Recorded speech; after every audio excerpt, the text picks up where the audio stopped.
વચનામૃત સારંગપુર 4 સ્વામિનારાયણ રે સંવત 1877 શ્રાવણવદી અષ્ટમીને દિવસ શ્રી મહારાજ ગામ શ્રી સારંગપુર મધ્યે જીવા ખાચરના દરબારમાં ઓરડાની ઓસરીએ ઢોલિયા ઉપર ઉત્તરાદે મુખારવિંદે વિરાજમાન હતા ને મસ્તકે શ્વેત પાગ બાંધી હતી ને શ્વેત પછેડી ઓઢી હતી ને શ્વેત ખેસ પહેર્યો હતો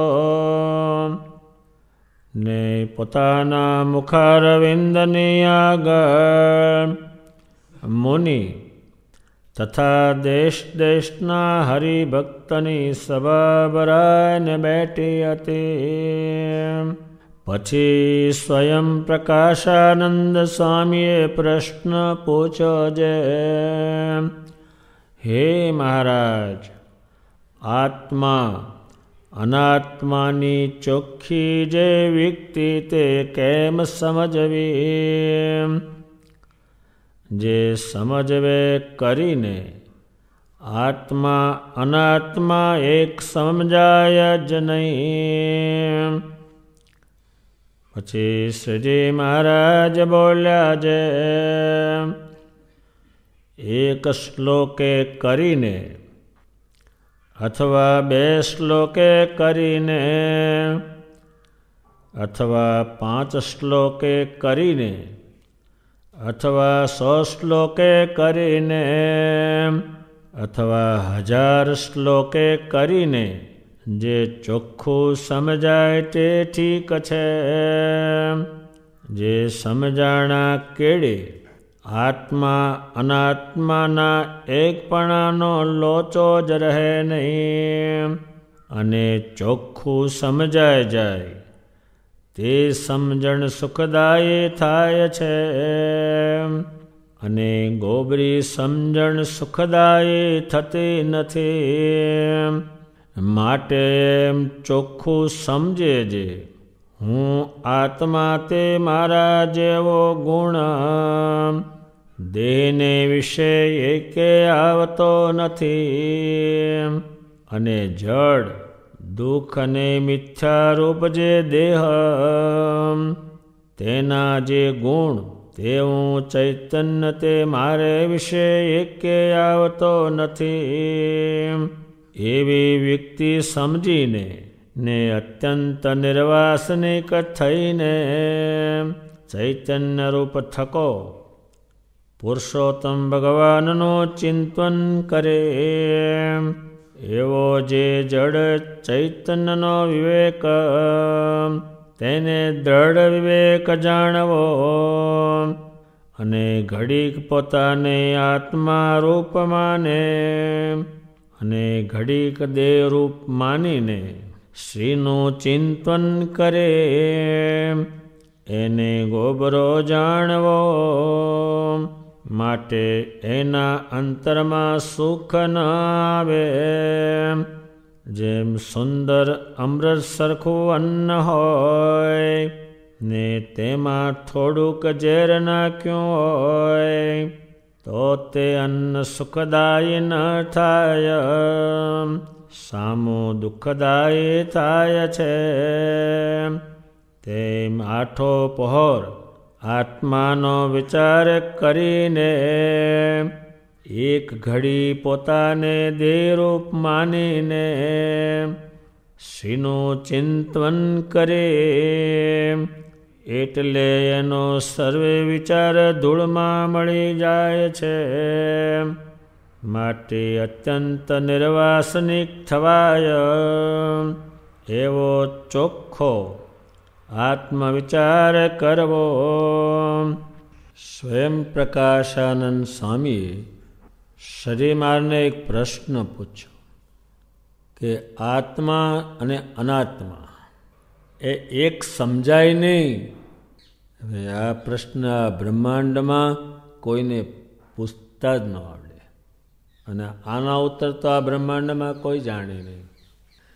હવે આ બે વસ્તુ છે, એક છે દેહ છે અને એક આત્મા છે. આ અનિત્ય છે. આ નિત્ય સાથે નથી આવવાનું કોઈને, અને છૂટો પડવાનો છે. ત્યારે એ આત્મા કદી એમ ન માને કે આ દેહ મારું છે. એવી ચોખ્ખી સમજણ કેમ થાય? એ શેનાથી થાય? શું સમજે તો થાય? ત્યારે સજી મહારાજના વખતમાં જે હજારો સાધુઓ હરિભક્તો ભેગા મળ્યા, એ દેહભાવ કાપે તો જ ભેળું રહેવાય, નહીં તો ભેળું તો રહેવાય જ નહીં કોઈ નથી. દેહભાવને જ કાપ કરે. જેટલું કંઈ જોઈએ છે દેહને જોઈએ છે. પૈસા જોઈએ તો દેહ માટે, સ્ત્રી જોઈએ તો દેહ માટે, કપડાં જોઈએ તો દેહ માટે. બધી શક્તિ જે આખી છે દેહ ખાઈ જાય છે અને આત્માને હલકો કરી દેશે. એટલે ચોખ્ખી વ્યક્તિ કેમ સમજવી? આત્માને અનાત્મા, આત્મા અને અનાત્મા. અનાત્મા એટલે અનિત્ય, નિત્યને આ દેહ. આ બ્રહ્માંડ સર્જાણું ત્યારથી આ ચાલ્યું આવે છે, પણ એને સમજવું કેમ? આમ તો બધાએ જાણે છે કે મરવાનું છે, પણ એ મુકાય કેમ? એવું સ્વામિનારાયણને પૂછવામાં આવ્યું. એ ઘડીવાર આ જીવથી દેહ ન મિલાય, ભૂલાય, એને આખો ભૂલવાનો. હવે કઈ જાતનું જ્ઞાન હોય તો એ આ દેહને ભૂલે? દેહને ભૂલવું એટલે જેટલું કંઈ છે એટલું દેહને માટે જ છે, આત્માને માટે નહીં. એટલે માણસ માત્રની શક્તિ દેખાઈ જાય છે અને છેવટ કંઈ નીકળે નહીં. જેટલું એને ભોગ્યું છે એ આમ સળગી જાય, ત્યાં પાસે કંઈ રહ્યું નહીં. ત્યારે આત્માને અનાત્મા એને ચોખ્ખું કેમ સમજવું? ત્યારે એક સમજાય જ નહીં. અને આ વસ્તુ ન માને કોઈ તો થવાનું તો આ જ છે. ત્યારે શ્રી મહારાજ એમ સમજાવે છે કે એક શ્લોકે કરીને, બે શ્લોકે કરીને, 100 શ્લોકે કરીને, 1000 શ્લોકે કરીને સમજણને ચોખ્ખી કરવી. હવે એ 1000 શ્લોક એ ક્યાં છે? તો કે એના શ્લોકો છે, લખાણ છે. અને મોટા મોટા માણસો જે હતા દેહભાવમાં આવ્યા કે તરત જ હલકા થઈ ગયા, એની કિંમત ન રહી. ત્યારે એનો લોચો જ ન રહે, દેહનો જે લોચો છે એ ન રહે. ત્યારે ભગવાન સમજાવે છે, શ્રી મહારાજ કહે છે, એક એ સમજવું કે આત્માનો જે ગુણ છે એવો ગુણ દેહમાં નથી. અને આ દેહ છે જડ છે, એ તો આત્મા અંદર છે એટલે હાલે ચાલે છે, એ જડ છે. જડ એટલે આ નીકળી જાય એટલે જડ એટલે મેં કશું નહીં, પડ્યું જ રહે. એ પહેલાંને કારણે હાલે ચાલે ખાય પીવે, એ તો પેલું ચૈતન્ય અંદર છે એટલે, નહીં તો જડ છે. અને દુઃખરૂપ છે. ત્યારે બીજું બધું તો સુખ છે, પણ આ દેહનું દુઃખ બધાય.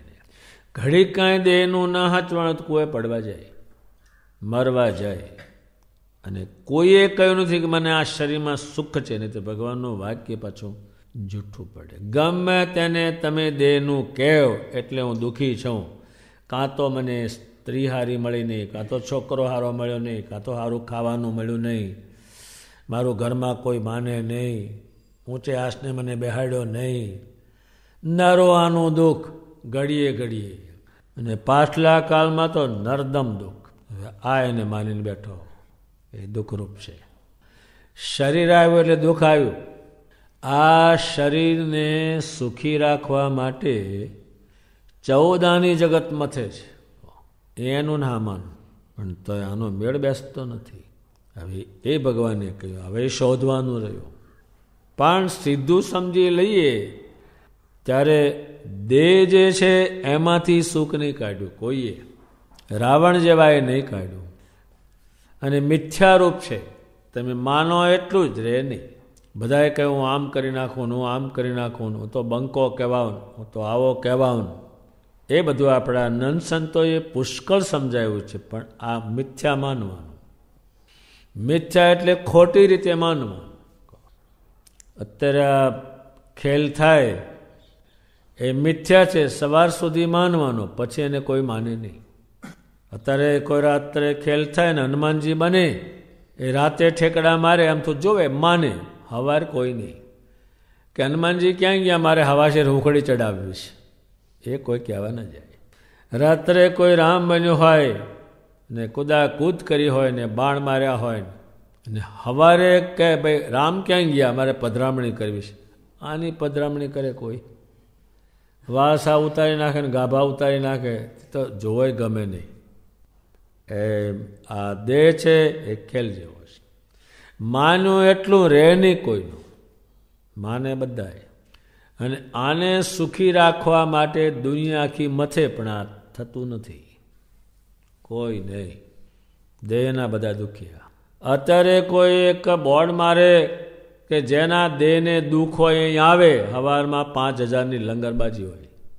અત્યારે જ્યાં ત્યાં ગમે ત્યાં પૂછવા જાય દેહનો જ, બીજું કાંઈ નહીં.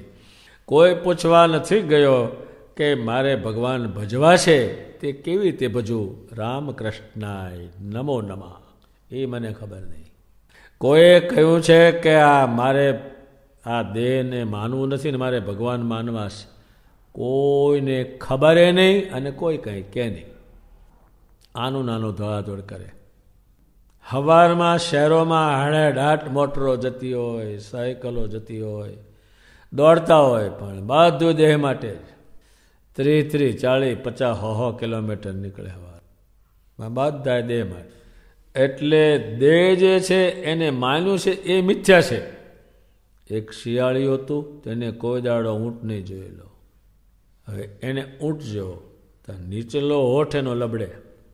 શિયાળીએ ચાલ્યું કે હા હા આ આટલો બધો હોઠ લબડે છે, પડવાનો છે. અને હું છે તેને અઠવાડિયા સુધી નિરાતે ખાઈશને એવી તાજી થઈશ, એ જોઈએ. હવે એ ઊંટની પાછળ પાછળ ફરે, કારણ કે આગી પાછી થાય ને પડે ને બીજી કોક ખાઈ જાય તો એમ કરતાં કરતાં તો હા હુકાઈ ગઈ, તે લબડી ગઈને ટાંટિયા એમ ડરડે હાલે.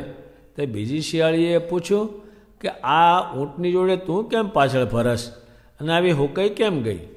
તો કે આ હોઠ લબડે છે 10 15 એ પડશે એટલે નિરાતે બેઠી બેઠી મહિના સુધી ખાઈશ. અરે એ તો ઊંટ મરી જાય તોય પડવાનો નથી ને, તું હાલ તોય ગઈ નહીં, માન્યું નહીં, અને એ ઊંટની પાસે મરી ગઈ.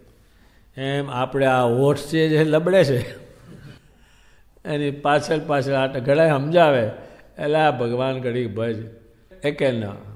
ત્યારે આ દેહ જે માન્યું છે એ મિથ્યા છે, એ કોણ સમજાવે? ભગવાન સ્વામિનારાયણ.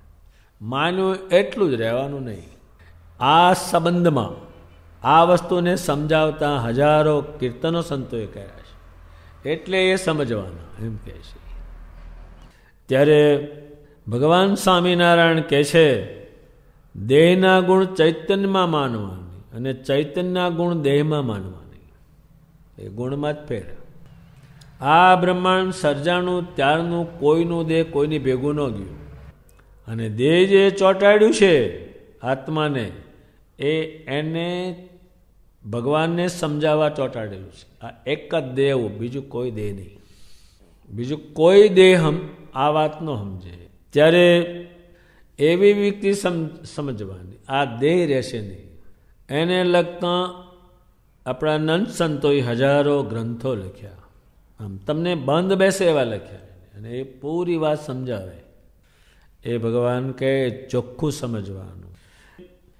પછી નિર્વાસનિક વાસના એટલે જ્યાં ત્યાં જીવ ચોટેલો એ બધી કાપી નાખવા. જે મરતી વખતે બધું કાપીને જવાનું.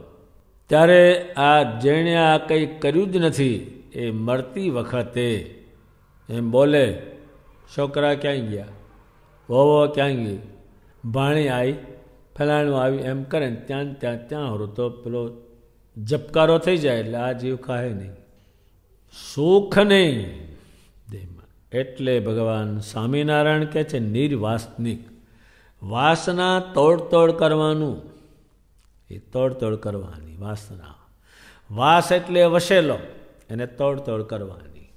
ત્યારે ચૈતન રૂપ થકો દેહરૂપ થઈને તમે ભજો તો એનો મેળ જ ન પડે. ઘડીએ કંઈક થાય, ઘડીએ આ દેહ ઉપાધિ કરે કંઈક. એટલે બધેથી આ દેહમાંથી, વ્યવહારમાંથી, સગામાંથી, મા બાપમાંથી, નાતમાંથી આ જ્યાં ચોટ્યો છે ત્યાંથી એને કાપી અને ચૈતન રૂપ એટલે દેહરૂપ નહીં, ચૈતન એટલે આત્મા રૂપ થઈને પરમેશ્વરને ભગવાન સ્વામિનારાયણ કે છે એ મને ભજે, મારું ચિંતન કરે. હવે જેણે ભગવાન સ્વામિનારાયણનું ચિંતન કર્યું છે અને આટલા વર્ષો થઈ ગયા અને આ બ્રહ્માંડ હશે ત્યાં સુધી એના ગુણ ગવાશે, કારણ કે એણે કર્યું. ત્યારે એવો જડ દેહ જડ પેલો નીકળી જાય એટલે આને કશું નહીં, આને ઉપાડવા જ જોઈને 4-5 જણા, જડ થઈ ગયું. એટલે હવે હાલે ચાલે એવું ના રહ્યું. જે આપણે ખાઈએ પીએ આનંદ કરીએ, સમચીથી મોઢામાં આઈસ્ક્રીમ મૂકીએ, બધું આ હોય ત્યાં સુધી. ત્યારે જડ અને ચેતનનો વિવેક જાણવો કે છે શ્રીજી મહારાજ કે છે. આ ઉત્તર આ પુરુષોત્તમ જ કરી શકે. આ કોઈને હું જ પડે, જુદું પડવાનું કીધું એટલે એમ સમજાવશે અને જે બેઠા છે એ પૂરું સમજી શકે છે અને એના લખાણ એ જાતના એમણે વાંચેલા છે. ત્યારે ભગવાન સ્વામિનારાયણ કહે છે બધેથી આત્મા કાઢી અને પુરુષોત્તમમાં ચડાવવાનું અને એને ભજવાના. હજારો દુઃખ પડ્યા પણ શ્રીજી મહારાજનું ભજન, શ્રીજીમાનું ધ્યાન ભજન છોડ્યું નહીં. એનું કારણ આવું આ છે. નાદ બાર મુકાણા, હેરાન થયા, દુઃખી થયા, એ જે પડવાનું છે એ થયું એટલે આણે મૂકેલું નહીં. ત્યારે ભગવાન સ્વામિનારાયણ કહે છે દેહરૂપ માનીને સ્ત્રીમાં સુખ છે એવું માન્યું તો એ કહે છે કે અમૃત સરખું અનાજ હોય, આ ભગવાન ભજીએ એ અમૃત સરખું છે, મીઠું. અને સ્ત્રીનું એ માને સ્ત્રીમાં સુખ છે એવું માને તો બધો એનો વિચાર ધૂળમાં પડ્યો. જેમ દૂધ હોય, ઘી હોય, ઢોળાઈ જાય એટલે બધું હવે નીકળે નહીં એમાંથી. સ્ત્રીમાં સુખ છે એ ભોગવનારું દેહ છે. દેહ સળગી જવાનું તો રહેશે જ ક્યાં. અત્યારે પોણા ભાગના શરીરમાં જ્યારે દુઃખી થાય છે ત્યારે રાડો રાડ પાડે છે ને, એ પ્રભુ હવે લઈ જા, આમાં રહેવું નથી, ઘડીએ રહેવું ને હારી પેટ લગનમાં જાવ ને, એ કહે છે. કોઈએ કહ્યું નથી કે આ સ્ત્રીમાં સુખ છે. અને દેહે કોઈ દાડો કહ્યું નથી હું સુખી છું. બધા રાડો પાડીને જઈશ અને જમનો માર ખાઈને બહાર નીકળે બધા જ. ત્યારે ભગવાન સ્વામિનારાયણ કહે છે એ જે અમૃત જેવું અનાજ હતું એમાં ઝેર ભળ્યું. તમે પેલો આ દેહને ભોગવવાનું કર્યું એ ઝેર છે, એમાં કંઈ છે નહીં. અને ઝેર ચડે એટલે માણસ ઝેરમાં મૃત્યુ પામે છે. એટલો અલૌકિક આ પ્રશ્ન પૂછાણો અને એ પુરુષોત્તમ હોય તો જ આનો ઉત્તર થાય, નહીં તો આનો ઉત્તર જ ન થાય. ત્યારે નિર્વાસનિક થવાય એનો ઉપાય કરવાનો, કારણ કે આ આવીને ઊભું રહેશે. એવો ચોખ્ખો ઉપાય કરવો, એનો ઉપાય કરવો. એટલે શ્રીજી મહારાજે તે વખત એવું વિજ્ઞાન વાપર્યું કે એમને સમજાવ્યું અને દેહની સામે ન જોયું, આત્મા રૂપ થઈને પુરુષોત્તમ ભજ્યા. એક સંત હતા, તેને શરીરમાં જીવડા પડ્યા. પછી એ જીવડા કંઈ નીચે પડી જાય તો કે એ લઈને પાછા મેં પેલા જે ઘારું પડ્યું હતું અને જીવડા એમાં નાખે કે ખાવ આ તમારો ખાસ છે અને તમે હો એટલે ભજન થાય.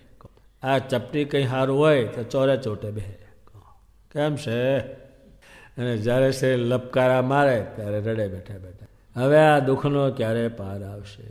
મેં તો યમપુરી જેવું દુઃખ ભોગવે છે. ખાટલામાં જાડો પેશાબ થાય છે અને જ્યારે ભગવાન તમે ભજો ત્યારે શરીરનું પણ ધ્યાન રાખે. એક મોટા સંતોએ ભગવાનને કહ્યું છે, હે ભગવાન મને તાવ મૂકજો કે જેથી તમારું સ્મરણ થાય. તેને 10-12 વર્ષ સુધી તાવ રહ્યો ત્યારે થાય. અને આપણે પેલું ભગવાનનો જોગ ન હોય એટલે શરીર સારું હોય આમ ત્રાહો હેડે લ્યો અને પૂછે કોક કેમ છે, એ લીલા લહેર છે, છોકરાને ઘેર છોકરા એટલે ભેંસો દૂજે ઘોડી ખરે ખરી. અને ખેતી તો એવી થાય છે, પોણા ભાગનું જગત બેઠું ભારે કરી કહેતો તને ખરેખરું થાય છે. પ્રભુ બીજું તો કાંઈ નહીં, પાણી પીધા ભેગા તો કરો, જે થવાનું હતું તે થયું કહેશે. આમ કરે અત્યારે એટલે નરું દેહનું દુઃખ, જે મહાણિયા લાડવામાં એલચી નહીં એમાં દેહને માનવું એટલે હક નહીં, માનનું સન્માનનું ખાજાનું બેજો તેજો તમને નરું દુઃખ જ કે. અમે કોકના ઘેર જઈ સારું જોઈને બપોર સુધી ના કે હાલનો કહેવા મળે. એટલે ભગવાન સ્વામિનારાયણ જડ અને ચેતન એનો વિવેક સમજાવે. અને એ પ્રશ્ન પૂછો છે, એક ન થાય આત્માને અનાત્મા એક ન થાય એવી શું સમજણ જોઈએ, એ ભગવાન એનો ઉકેલ કરે છે. અને ચૈતન એટલે આ જડમાં જ્યાં સુધી જીવ રે ત્યાં સુધી પરમેશ્વરમાં જાય જ નહીં.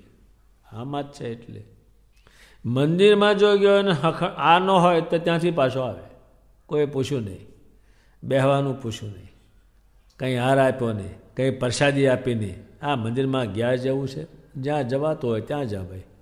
એટલે દેહ છે એ દુઃખરૂપ છે કેવળ, એ તો ઘડીક કદાચ સારું લાગે પણ માય કંઈ ન મળે.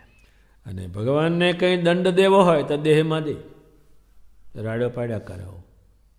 અને એને સુખી રાખવો હોય ત્યારે એને કાંઈ નહીં. ત્યારે સ્વયં પ્રકાશાનંદ સ્વામીએ અલૌકિક પ્રશ્ન પૂછ્યો અને ભગવાન સ્વામિનારાયણે અલૌકિક ઉત્તર આપ્યો. એ બેમાંથી આપણે એટલું સમજવાનું કે ધીમે ધીમે ધીમે દેહમાંથી ભાવ ઓછો કરતાં સ્વામિનારાયણ ભગવાનમાં જોડાવો, એ આ પ્રશ્નનો આ મૂળ હેતુ છે. અને શ્રીજી મહારાજના વખતમાં તો આ જ્ઞાનથી હજારો માણસો સંસાર મૂકીને પરમેશ્વરમાં આવ્યા અને દેહ જે છે એ ભગવાનના કામમાં વાપરે. બ્રહ્માનંદ સ્વામીએ ઘડીએ ઘડીએ કહ્યું છે કે મારું દેહ છે મેં તમને આપ્યું છે, તમારે જે ઉપયોગ કરવો એ કરો. હજારો સંતોએ કહ્યું કે આ મારું તન મન અને ધન તમને અર્પણ કર્યું, તમારે જેમ કરવું એમ કરો. ત્યારે એ સુખિયા થયા અને સુખિયા કર્યા. એ વાત શ્રી મહારાજે સમજાવી, અતિ શ્રેષ્ઠ સમજાવી છે. એટલે આને બીજી સમજણની જરૂર રહેતી નથી, એવી ચોખ્ખી સ્પષ્ટ સમજાવી છે. અને જે બધાએ સંસાર મૂકીને આવ્યા અને નક્કી કર્યું કે આ દેહ કરીને આ ભગવાનના કામમાં જ વાપરવું છે, બીજે ક્યાંય વાપરવું નથી, એવો સંકલ્પ બધાએ કરેલો. એને કારણે આ જેવા સંતોને, આ જેવા હરિભક્તોને આપણે યાદ કરીએ છીએ. સ્વામિનારાયણ ભગવાન જે બોલે એને તત્કાળ સંતો લખીને સામાન્યમાં સામાન્ય માણસ સમજે એવું હળવો બનાવે. અને સદીમાની જે વાણી છે એ અક્ષરધામમાંથી લાવેલા જે મુક્તો તે જ સમજે અને તે જ આમાને સમજાવી શકે. આ ભગવાન બોલ્યા છે એ તો સામાન્ય માણસની બુદ્ધિનો એ પ્રશ્નય નહીં અને એનો એ ઉત્તરે નહીં. એટલે મુક્તાનંદ સ્વામી કહેશે, એ દેહ આત્મા ભિન્ન ભિન્ન જાનો, એક રૂપ કબ હુઈ નહીં માનો. દેહ આત્મા ન્યારે દોઈ, વિમલ વિવેક કરો શુદ્ધ હોય. પિંડ બ્રહ્માંડ પ્રપંચ સબ માયામય દુઃખરૂપ ઇન પરસો નિજયાત્મા સમજો મરમયનો પ્રકૃતિ પુરુષ પર બ્રહ્મ હો તાકે પર બ્રહ્મ સો સ્વરૂપ જબ જાનહી તબ છૂટે સબ કર્મ સારય સાર વિવેક કો ફલય પરમયુદાર જાની શુદ્ધ નિજયાત્મા પ્રભુ સંગ કરના પ્યાર. મુક્તાનંદ સ્વામીએ આત્મા વિશે અને પુરુષોત્તમ નારાયણ વિશે એમણે તો ઘણું લખ્યું છે. આપણા નંદ સંતોએ આને સમજાવતું ઘણું લખ્યું છે. ત્યારે હજારો ને લાખો ને કરોડો જીવો શરીર મારાને એ રીતે ભજ્યા. અને અત્યારે જે કંઈ દેહને ભોગવવાનું જે મૂકે તેનું કારણ પણ સજી મહારાજ. અને બધેથી મુકાઈને પુરુષોત્તમ નારાયણનું ચિંતન કરે એવા ભગવાને લાખો ને કરોડો કર્યા. અને જે થતા રહેવાના છે એ આ ભગવાનની વાણીથી સમજીને જ થતા રહેવાના. નહીતર આ વાત કોઈને પૂછતા આવડે નહીં અને આ ઉત્તર કોઈને આવડે નહીં. એને લગતું આ મુક્તાન સ્વામી સમજાવ્યું. આ સ્વયં પ્રકાશાન સ્વામી પ્રશ્ન કર્યો, ભગવાને ઉત્તર કર્યો. તેને આપણે વાંચ્યો, સાંભળ્યો અને એને સમજાવતા મુક્તાન સ્વામીના પણ શબ્દો લીધા. એટલે આ પ્રશ્નને કાયમ મગજમાં રાખી મૂકવા જેવો પ્રશ્ન છે.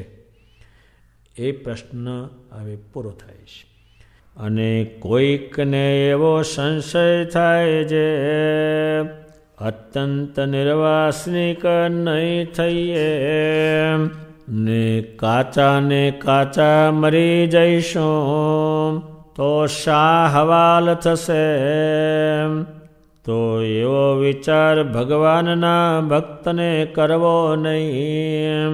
અને એમ સમજવું જે મરશે તો દેહ મરશે, પણ હું તો આત્મા છું અને અજર અમર છું, માટે હું મરું નહીં એવું સમજીને હૈયામાં હિંમત રાખવી. અને પરમેશ્વર વિના સર્વે વાસના ત્યાગ કરીને અચળ મતિ કરવી. અને એમ વાસના ટાળતા જો કાંઈક થોડી ઘણી વાસના રહી ગઈ તો જેવા મોક્ષ ધર્મમાં નરક કયા છે તેવા નરકની પ્રાપ્તિ થાય છે. તે નરકની વિગતિ જે ભગવાનનો ભક્ત હોય તેને કાંઈ જગતની વાસના રહે. તેને ઇન્દ્રાદિક દેવતાના જે લોક તેની પ્રાપ્તિ થાય ને તે લોકને વિશે જઈને અપસ્ત્રાઓ તથા વિમાન તથા મણિમય મહોલ એ આદિ જે વૈભવ તે સર્વે ભગવાનના ધામની આગળ નરક જેવા છે તેને ભોગવે છે. પણ વિમુખ જીવની પેઠે યમપુરીમાં જાય નહીં અને 84માં પણ જાય નહીં. માટે જો સવાસનિક ભગવાનના ભક્ત છો તો પણ ઘણું થશે, તો દેવતા થવું પડશે ને દેવતામાંથી પડશો તો મનુષ્ય થશો ને મનુષ્ય થઈને વળી પાછી ભગવાનની ભક્તિ કરીને ને નિર્વાસનિક થઈને અંતે ભગવાનના ધામને પામશો. પણ વિમુખ જીવની પેઠે નરક 84ને નહીં ભોગવો. એવું જાણીને ભગવાનનો ભક્ત હોય તેને વાસનાનું બળ દેખીને હિંમત હારવી નહીં ને આનંદમાં ભગવાનનું ભજન કર્યા કરવું અને વાસના ટાળાના ઉપાયમાં રહેવું અને ભગવાનને ભગવાનના સંતના વચનમાં દ્રઢ વિશ્વાસ રાખવો. શ્રી મહારાજ જે કંઈ કે એમની વાણીથી કોઈ કંઈ એમને છોડી દે ને એ એમની વાણીમાં કાયમ રહેતું. હવે આગલી વાત જે કરી કે ભગવાન ભજે એ અમૃત જેવું છે અને સ્ત્રીમાં સુખ છે એવું મનાય તો એ ઝેર જેવું છે. એ દ્રષ્ટાંત આપ્યું એને. એટલે પેલું અનાજ નકામું થઈ. હવે આ કોઈને બંધ બેસે નહીં. સ્ત્રી જે છે એ સૃષ્ટિ ઉત્પન્ન કરવા, સ્ત્રી અને પુરુષ એ સૃષ્ટિ ઉત્પન્ન કરવાની વસ્તુ છે, ભગવાન ભજવાની નહીં, સુખની વસ્તુ નહીં. એ શ્રી મહારાજ સમજાવ્યું. એ સાંભળીને પોતે કહે છે કે કોઈ મનમાં એવી શંકા નહીં કરતા કે કાચાને કાચા મરી જશો તો શાલ થશે. કાચા એટલે આ સ્ત્રીમાં સુખ છે એવું મનમાં ન ગોખાય ને કાચા કાચા મરી જશો તો ક્યાં જશો. ત્યારે શ્રી મહારાજ એમ કહે છે કે તમે ધીમે ધીમે વાસના મૂકતા મૂકતા મારી વાસના બાંધજો. એટલે વાસ શ્રી મહારાજના સ્વરૂપમાં કરવો એ વાત સમજાવે છે. અને એ પછી એમ કહે છે કે તમે ભગવાન ભજશો તો તમને અને હજુ તમારે શ્રીની વાસના છે તો હું બીજા લોકમાં મોકલીશ. એ લોકમાં તમે ભોગવશો. પછી એમ કહેશો કે આમાં કાંઈ નથી. ત્યાર પછી પાછા સત્સંગમાં આવશો અને છેવટ મારી ઉપાસના ભક્તિ કરી અને મારા ધામમાં પામશો. પણ તમારો કરેલો દાખલો જવાનો નથી. ત્યારે જે જન્મથી જ શ્રેષ્ઠ તમને લાગે એ ઘૂંટાઈને આવેલું છે. એક છોકરું હોય, તેજસ્વી હોય અને નાનપણથી ભગવાન ભજે એ ભગવાનને એને ઉતારેલું છે. ત્યારે ભગવાન સ્વામિનારાયણે જે કહ્યું કે હું અનંત કોટી મુક્તો લઈને આવ્યો છું તે જુદું અને અહીં નવું તૈયાર કરે છે એ જુદું. અને અહીં તો 5 વર્ષનું છોકરું થાય કે છોકરી થાય સંસ્કાર જ પાડે. કારણ કે પહેલાં એ પરમેશ્વર જોયા નથી. એટલે 5 વર્ષનું છોકરું હોય તો બાપ એને શું સમજાવે? હા, તને 5 વર્ષ તને હું ખરેખર પરણાવી દઈશ ધામધૂમીથી. હવે એ સંસ્કાર એને પાડ કર્યા. અને લગ્નમાં જાય ત્યારે તો આમ બધા આમ કડેડાટ લુગડા પહેરીને હોના પહેરીને શું ત્યાં જાણે લેવાનું હોય એમ ઉપડે બધા. એટલે આ પેલી આગલી વાત વાંચી ભગવાને કહી એનાથી તો ઘણી શંકા ઉત્પન્ન થાય કે આ શેત આમ પડાશે આપણાથી. પણ એમ કે છે એ વસ્તુ તમે નહીં વિચારતા. પણ ધીમે ધીમે ધીમે ધીમે જેમ આ સત્સંગમાં સ્ત્રીઓ પણ પુરુષમાં સુખ નથી એવું માનીને હજારો સ્ત્રીઓ ભગવાન ભજે છે અને હજારો પુરુષો સ્ત્રીમાં સુખ નથી એવું માનીને ભજે છે. જ્યારે ભગવાનનો યોગ નથી ત્યારે બે આમાં સુખ કલ્પે છે. સ્ત્રી પુરુષમાં સુખ કલ્પે છે અને પુરુષ સ્ત્રીમાં સુખ કલ્પે. પણ એક કાયમ બીજી બધી રીતે દુઃખી. શ્રી મહારાજ તો ચૈતન્યરૂપ થઈને બીજું બધું કાપીને ભગવાન ભજવા હોય એને એ સમજાવ્યું છે. ત્યારે કાચા ને કાચા મરી જશું, શું આવા નહીં થઈએ? તો એ વાત ભગવાનના ભગતને વિચારવાનું નહીં. એ સંબંધમાં સજી મહારાજે ઘણું સમજાયું અને એને હિંમત આપી, ને તારા હિંમત આમ હારી જાય. ત્યારે વાસના એટલે બીજી વાસના છે એનું બળ દેખીને હિંમત હારવી નહીં, એ ધીમે ધીમે એને કાપતી રહેવાની. વાસના ટાળવાના પ્રયત્નમાં રહેવાનું, પણ તમને નરક 84 પ્રાપ્ત નહીં થાય અને એ આમ તમને કાંઈ નહીં કરે. જે પરમેશ્વરના સ્વામિનારાયણ ભગવાનના ભગત નથી અને એકલા જ બે છૂટા છે, એ કાયમ દુઃખનો જ અનુભવ કરે છે. અને આ જે છે આ સંસારને ચલાવી અને ભગવાન ભજે છે તો એને ત્યાં સુખ છે. અને જો સ્ત્રી ભગવાન ભજે ને પુરુષ ભગવાન ભજે તો ત્યાં ઘણું જ છે. જેમ દાદા ખાચરના પત્નીએ ભગવાન ભજે, દાદા ખાચર ભગવાન ભજે તો એ નરું સુખ જ ભગવાન ત્યાં ગયા. એટલે એ ભગવાનને વાત કરી. એટલે આનંદમાં ભગવાનનું ભજન કરો. આનંદમાં શું કે હું ભલેને વિષય ગમે તેવા હોય એનું ભોગવું, પણ સ્વામિનારાયણનો ભગત છું, સ્વામિનારાયણનો ભગત છું. એમ આનંદમાં પેલો કલેશ નહીં કરવાનો કે આપણે હજુ વાસના બહુ અને આ ભગવાન આપણે ભજવા સી રીતે, એ તમારે નહીં કરવાનું. આ હોય ને ચાલુ રાખવાનું. એ માસ્ટરજીમાં ઉલ્લેખ કરે. પહેલી વસ્તુ શુદ્ધ ગઈ, શુદ્ધ આત્મા કરીને પરમેશ્વરમાં ચોંટાડવાનું, એની વાત કરી. પણ બધાને એ બંધ બેસે નહીં. પણ ભગવાન સ્વામિનારાયણનો યોગ થયો છે એ છૂટી પડવાનો નથી કોઈ જન્મમાં. એ વાત ભગવાને કઈ. વાસના ટાળાના ઉપાયમાં રહેવાનું. ઉપાય એટલે ગમે તેમ કરીને આ વાસ છે કાઢીને સ્વામિનારાયણમાં કરવો છે, એના ઉપાયમાં રહેવાનું. સ્વામિનારાયણ ભગવાનના વચન અને સંતોના જે વચન છે એનો દ્રઢ વિશ્વાસ રાખો. એ કહ્યું એમ જ થવાનું, બીજું કંઈ થવાનું નથી. જે સજી મહારાજ બોલ્યા છે અને સંતો જે બોલ્યા છે એમ જ થવાનું છે, બીજું કંઈ થવાનું નથી. એવો વિશ્વાસ રાખો. આ વચનામૃતમાં જે પ્રશ્ન પૂછાણો તે કોઈને શુદ્ધ થઈને ભગવાન ભજવા હોય એવો પણ અલૌકિક પ્રશ્નને ઉત્તર દેવાનો.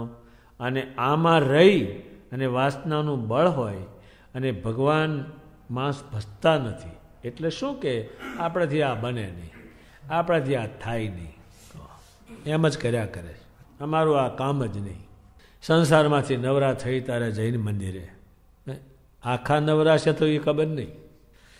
એટલે સ્વામિનારાયણ ભગવાને સૌને ભગવાન ભજવાની બુદ્ધિ આપી અને એવી અલૌકિક બુદ્ધિ આપી કે તમે મારો સંગ કર્યો છે તો હું ક્યારેય તમને છોડવાનું નથી. ફેરવીને તમને આ બધું કરીને આમ લાવીશ. કોઈએ કહ્યું નથી કે જેલમાં હક હોય. ગમે તેને પૂછો ને. એક હારા મોટા માણસ મેં પૂછ્યું જેલમાં કેવું હોય કે આખા માલકના માકડ ત્યાં જ કહેશે અને ઘડી વાર હાક નહીં કહેશે. રાતે 20 જણને એક ઓરડીમાં પૂરે તો શૌચાલય જેવું એક પેશાબ કરું મહિને મેં બહાર ન નીકળાય. નરું દુઃખ એ એકલું જે છે એ નરું દુઃખ જ છે. આવા માણસો હોય એ અમને અમારા જેવા માણસને હજુ એમ નથી કહ્યું ને કે અમે સુખી છીએ. સંસાર કર્યા પછી હેરાન થઈ ગયો છું. બહુ જોવાળાને પૂછ્યું પણ હજુ કંઈ મેળ પડતો નથી. તમે કંઈ ઉપાય બતાવો ને. મેં કહ્યું અમારી પાસે કશો નથી ને ઉપાય. આનાથી ઉપાય મળે. કાગડો ગમે એટલો હાબુથી ધોવે ઉજળો થાય. આ મૂક્યા અને સ્વામિનારાયણ ભજે. બીજું પૂછે આપણને દીકરો નથી, કશું હક જ ઘરમાં નથી.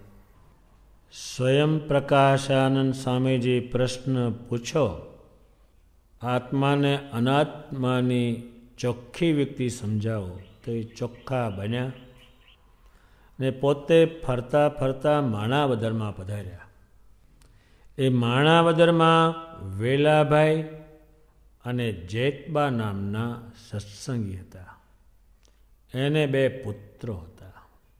એકનું નામ ભીમભાઈ હતું અને બીજા પુત્ર હતા એ મંજુ કેશાનંદ સ્વામી થશે.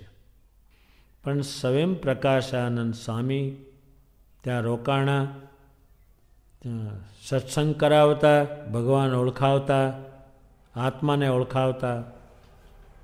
પછી એના જે જેતબા હતા એણે વિચાર કર્યો કે શ્રી મહારાજ આટલા બધા સાધુને જીવના કલ્યાણ માટે ફરે છે, તો મારે આ બે દીકરા છે એમાં નાનો દીકરો ભગવાનને આપ્યો હોય તો સારું. જે પેલી વાતથી કર્યું એને શ્રી મહારાજના ઉપયોગમાં આવે તો બહુ સારું. શ્રી મહારાજ સંતોને મોકલીને કેટલા જીવનો ઉદ્ધાર કરે છે. ત્યારે એ મંજુકેશાનંદ સ્વામી એનું નામ નથી મળતું એટલે એમાં નામ નથી લખ્યું, પણ એ રાત દિવસ સંતોની કથા સાંભળતા સ્વયં પ્રકાશાનંદ સ્વામીની. પછી એને બહુ જ નિર્ણય કર્યો કે આ બ્રહ્માંડમાં સ્ત્રી અને ધન એ બે મારા જીવમાંથી કાઢી નાખવું છે, એ બેને અડવું નથી. એ સંકલ્પ કર્યો. જેતબાએ કહ્યું તમે સુખેથી મારા નાના પુત્રને લઈ જાઓ. એટલે સ્વયં પ્રકાશાનંદ સ્વામી સાથે એમના નાના પુત્ર જશે. પછી એમને લઈને સ્વયં પ્રકાશાનંદ સ્વામી ગઢપુરમાં આવે છે. વેલાભાઈની ને જેતબાની વાત કરી, એમના પુત્ર છે, આપને અર્પણ કર્યા છે. અને એમના મોટા દીકરા ભીમભાઈ છે તે સમાધિનિષ્ઠ છે. ભગવાન પ્રસન્ન થયા. ભગવાન આપને હાથે જ એને દીક્ષા આપો, આપને જ આપ્યા છે. ભગવાને એમને વસ્ત્ર ઓઢાડ્યા. ભગવા મસ્તકો પર હાથ મૂક્યો અને એનું નામ મંજુકેશાનંદ સ્વામી પાડ્યું. એ મંજુકેશાનંદ સ્વામી શ્રી મહારાજની પાસે જ રહેતા. શ્રી મહારાજ જે લીલા કરે, જે ધર્મની વાત કરે, અધર્મની વાત કરે, એકાદશીની વાત કરે, ઇન્દ્રની વાત કરે, તરત જ લખી લેતા. નિત્યાનંદ સ્વામી પાસે પણ એ ઘણું ભણ્યા. અને સૌરાષ્ટ્રમાં બધે ફર્યા, ખાનદેશમાં ફર્યા. અને એક ગામમાં ગયા, તેને સ્વામીની મશ્કરી ટીખળ કંઈક કર્યું. તમારા ભગવાન દેખાડો, તમારું આમ દેખાડો. ત્યારે સ્વામીના શરીરમાં શરીર હતું, એ શરીરને પલટાવી અને ભગવાન સ્વામિનારાયણ થઈને ઊભા રહ્યા.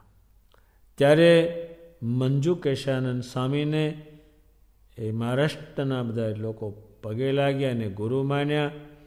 અને ભગવાન સ્વામિનારાયણની વાત સાંભળીને હજારો જીવને ભગવાનમાં જોડ્યા. અને મંજુકેશાનંદ સ્વામીએ 109 શ્રી મહારાજના પરચા લખ્યા છે. એનું નામ ઐશ્વર્ય પ્રકાશ લખ્યું છે, કે જે આ બ્રહ્માંડમાં કોઈ કરી શકે નહીં એવું લખાણ એમણે કર્યું છે. એમણે ગ્રંથો લખ્યા છે, સંતોના નામ એણે લખ્યા છે, એના ગુણો લખ્યા છે, ઘણું લખ્યું. પણ સ્વયં પ્રકાશાનંદ સ્વામીને જે વાત ભગવાને બેસાડી એ સ્વયં પ્રકાશાનંદ સ્વામી ઘણા જીવને બેસાડી. અને એ બેસાડી એને કારણે ચૈતન્યરૂપ થયા અને ભગવાનના સંબંધને પામ્યા. એણે હજારો જીવને ભગવાન ઓળખાવ્યા. અને જે પુરુષ સ્ત્રીમાં જાય, સ્ત્રી પુરુષમાં જાય, એ દુનિયામાં કંઈ સમજાવી શકતા નથી, કંઈ કરી શકતા નથી, અને કંઈ પણ કોઈને કામના બનતા નથી. એ જીવે જ છે ખાલી. એટલે ભગવાન સ્વામિનારાયણે જે વાત કહી છે એના ઉપરથી વાસના મૂકતા મૂકતા મૂકતા આવા માણસો તૈયાર થાય છે અને તૈયાર થતા રહેવાના છે. એ બધાનું કારણ ભગવાન સ્વામિનારાયણ છે. એમણે ઘણી વાતો કરી છે. એટલે આ વચનામૃત છે બહુ જ કામનું છે. કોઈને અમૃત જેવું જેમ ભોજન જમવાનું હોય ત્યારે ભગવાન ભજે એ અમૃત જેવું છે. એ તમને મીઠું જ બહુ લાગે, સુખ જ બહુ લાગે, આનંદ જ બહુ પેદા કરે. તમે ઘડીક માળા ફેરો, ધૂન કરો, તરત જ તમારું મન ફરી જાય. એટલે ભગવાન સ્વામિનારાયણે આ વચનામૃતમાં જે વાત કરી છે એ બહુ જ વિચારવા જેવી છે, બહુ સમજવા જેવી છે. અને કાયમ માટે એ વાત કલ્યાણ કરતી રહેશે. તે અલૌકિક છે. એવી રીતે સારંગપુરનું ચોથું વચનામૃત પૂરું થાય છે. બોલો સહજાન સ્વામી મહારાજની જય.